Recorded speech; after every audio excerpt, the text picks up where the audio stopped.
The proposal was actually to get a laser cutter to cut out fins for model rockets. And the idea was to kind of get kids more involved in the engineering or kind of practice of taking data and looking at that data and saying, how can we change something or make some differences in our design? And so the laser cutter idea came up because I was having to use my own 3D printer and printing. We were printing fins, having students design some fins and then print them, but it takes 7 or 8 hours to print these fins. We also found they were kind of warping, and they actually just didn't work out as well as I thought. Maybe just, we were cutting cardboard out originally. And so I thought, what would be something that we could use? We can use some of the technology. We can use sort of like Google Draw to actually get them just to draw out a fin design and then get it cut out pretty quickly. And so instead of using X-Acto knives, I thought, well, laser cutters have gone down a lot in price.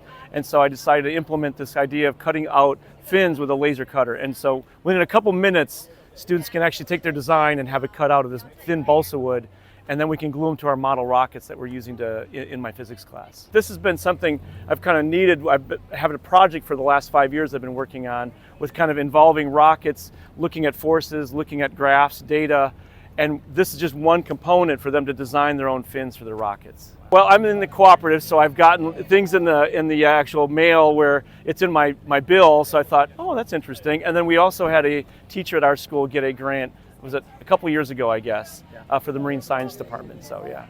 Well, it means a lot because one thing is like, the $1,000 grant is one thing that, we have our supply budgets and all that kind of thing. So this just basically gives us another outlet to get some funding to do something like a $1,000 laser cutter. And that's something that it's a idea that I can use this cutter year after year after year.